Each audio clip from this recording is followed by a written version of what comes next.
Historicamente, a sociedade portuguesa sempre foi extremamente desigual e sempre houve uma profunda assimetria precisamente entre o trabalho e o capital, ao nível da divisão do rendimento, ao nível do poder efetivo para determinar a atuação do Estado, enfim, a vários níveis. É uma sociedade que tem uma taxa de mobilidade social muito baixa, onde as pessoas sentem que não há igualdade de oportunidades, onde nós não partimos todos do mesmo ponto quando nos lançamos à vida. E a única coisa que historicamente foi capaz de contrabalançar este tipo de tendência histórica, secular, aquilo que os historiadores chamam a longa duração, foram precisamente períodos de conflitualidade social, de revolta social, em que as pessoas precisamente fizeram aquilo que ninguém estava à espera que elas fizessem. Onde as pessoas se recusaram a aceitar aquilo que lhes era imposto como inevitável e foram capazes de encontrar formas adequadas aos seus interesses, aos seus objetivos e às suas condições, obviamente, às suas capacidades, para bloquear processos que consideravam injustos, para conquistar direitos que achavam que eram legitimamente seus, para obterem um maior quinhão da riqueza produzida e assim sucessivamente. E não é por acaso que nós hoje em dia ouvimos falar repetidamente, ou pelo menos com muito mais frequência do que aquilo que era habitual, o facto da democracia poder vir a ser suspensa, de se calhar há democracia a mais. Os períodos eleitorais são um problema porque condicionam demasiado a atuação dos políticos, que têm tendência a tomar medidas que são agradáveis à população, mas desagradáveis para quem já tem alguns interesses a perder a outro nível.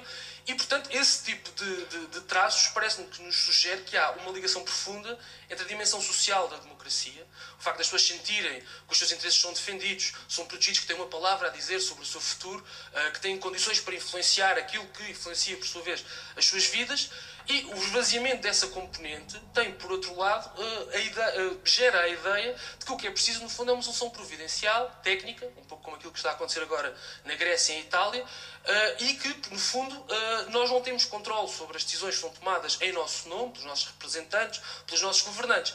E isso está a gerar uma vaga de descontentamento social profundo. Penso que isso é perceptível. Qualquer pessoa que anda nos transportes públicos sente que há qualquer coisa diferente no ar, qualquer coisa bastante diferente dos períodos que precederam outras greves gerais. Lembro de 2002, por exemplo, não se sentia, eu pelo menos não sentia o mesmo grau de revolta no ar, e as pessoas estão, por sua vez, a encontrar formas de se encontrarem, de reunirem, de discutirem e elaborar um outro tipo de política, uma política participada por todos, em que todos são iguais, em que não existem as pessoas que estão privilegiadamente nos locais de decisão e os outros que se limitam a consumir a democracia, e nesse processo as pessoas reinventam a democracia, porque a exercem, porque não se limitam a observá-la. Esse processo está a acontecer a nível europeu ou até global? A nível global, neste momento nos Estados Unidos, por exemplo, e inclusivamente está muito interligado também com as questões laborais. Por exemplo, em Oakland, um movimento que ocupou uma praça central em Oakland a reivindicar mais democracia, por sua vez, convocou uma greve geral, conseguiu bloquear, por exemplo, a atividade do Porto de Oakland, que é um dos maiores dos Estados Unidos. Em Nova Iorque, por exemplo, o movimento Occupy Wall Street conseguiu bloquear, de facto, a circulação em Wall Street.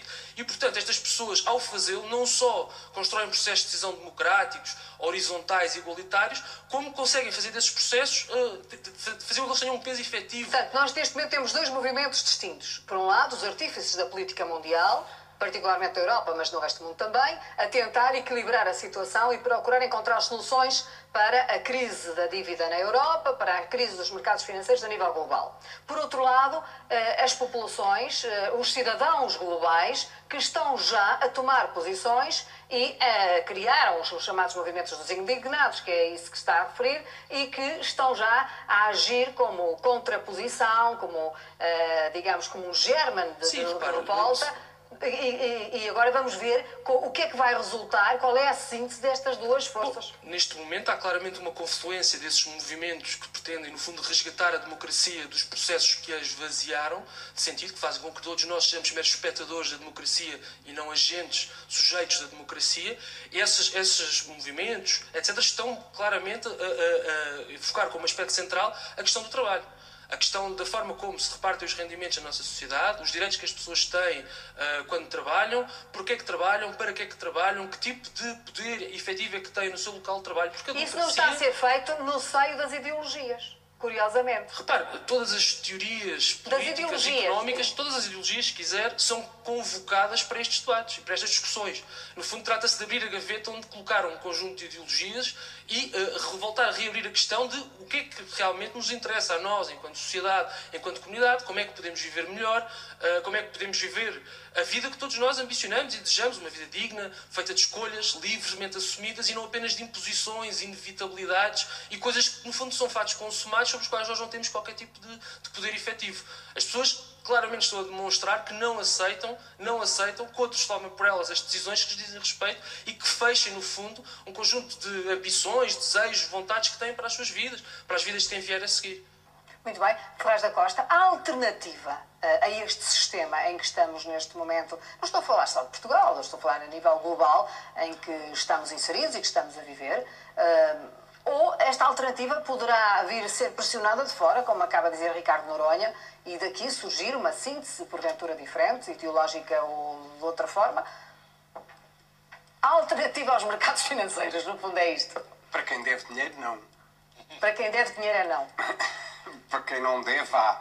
Aliás, a grande dificuldade do Fundo Monetário Internacional, que tem funções importantes na organização económica global, é que é fácil tomar conta dos devedores e nunca ninguém conseguiu tomar conta dos credores. Ou seja, os países que conseguem ter uma situação superavitária porque têm uma balança muito positiva acabam por impor mais facilmente a sua vontade aos outros.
setores estratégicos são bens públicos não privatizáveis. Nós propomos realizar uma nova manifestação no dia 26 de novembro, a partir das 15 horas, no Marquês de Pombal.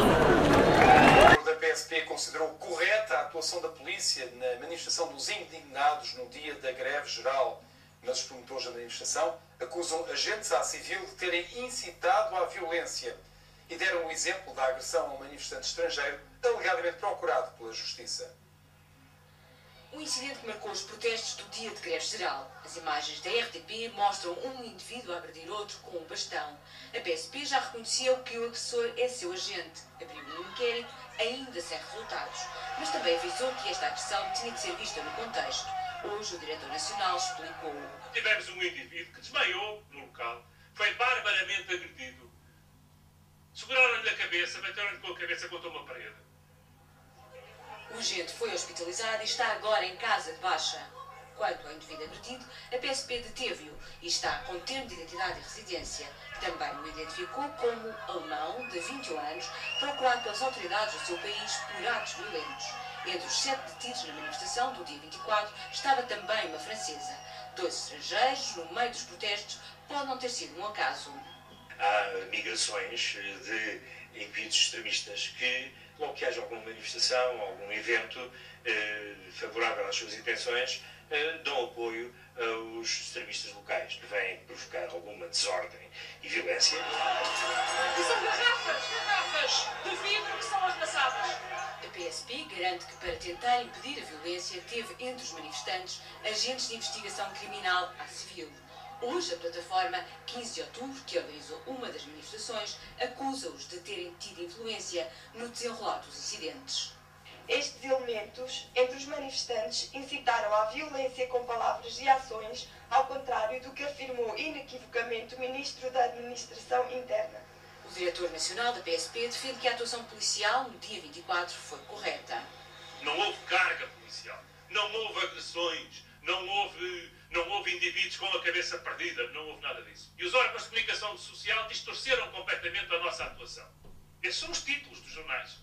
A violência da polícia. Críticas à comunicação social para defender, legitimar a ação da polícia no dia de greve geral.